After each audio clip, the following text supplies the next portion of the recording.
Hello friends, ইউটিউবে প্রথমবার আমি নিয়ে এসেছি লেডিকিনি বিস্কুট, যেটা ছোটোবেলায় আমরা খুব খেতাম। এখানে আমি হাফ কাপের মতো নিয়ে নিয়েছি সাদা তেল, মানে রিফাইন তেল।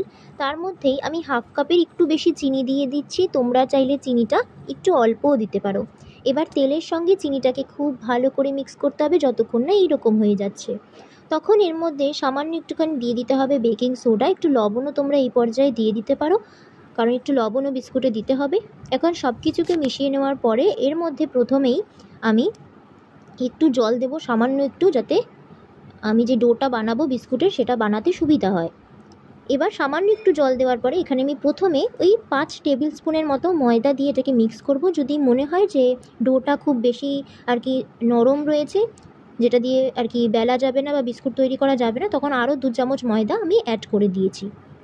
এই দেখো, অনেকটা কিন্তু মিশে গেছে, সামান্য বেশ একটু আঠালো রয়েছে, সেই জন্য আমি আরও 2 চামচ ময়দা দিয়েছি যাতে এটা স্মুথ হয়ে যায় এবং একটা ডোয়ের যে একটা কনসিস্টেন্সি সেটাতে চলে আসে।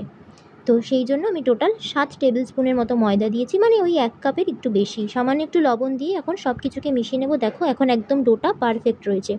এবার টেস্টটাকে আরেকটু বাড়িয়ে দেওয়ার জন্য এর মধ্যে 2 চামচ দিয়ে দেবো চায়ের দুধ বা গুঁড়ো দুধ, দিয়ে এটাকে খুব ভালো করে মিক্স করে নেব। এই পর্যায়ে একটু বেকিং পাউডারও তোমরা দিয়ে দেবে, আমি এবার পরে দিয়েছিলাম। এই দেখো ডোটা যেরকম দেখাচ্ছে এটা একদম পারফেক্ট বিস্কুটের ডো, মানে মিক্স করতে গেলে এটা যে ভেঙে যাচ্ছে এটাই হচ্ছে পারফেক্ট বিস্কুটের ডো। এরকম ডো হলেই কিন্তু এটা জিনিসটা খাস্তা হবে। এবার হাফ চামচের মতো বেকিং পাউডার দিয়েও মিক্স করে নিচ্ছি। দেখো ডোটা কিন্তু স্মুথ হয়নি, একটুখানি হাত দিলেই ভেঙে যাচ্ছে, এই যে ভেঙে যাচ্ছে। এটাই হচ্ছে বিস্কুটের পারফেক্ট ডোয়ের আর কি ডেফিনেশন। এখন এখান থেকে ছোট ছোট অংশ নিয়ে হাতে একটু সাদা তেল দিয়ে দেবে।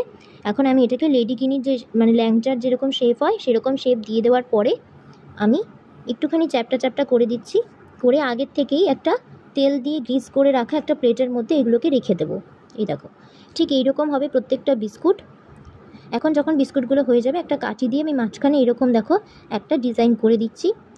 এটা করতে হবে, তাহলে দেখতে ভালো লাগবে জিনিসটা। এরকমভাবে আমি সবগুলোকে করে নেব। দেখো আমার টোটাল কতগুলো বিস্কুট হয়েছে, আর বিস্কুটটা কিন্তু এই পর্যায়ে বেশ নরম রয়েছে।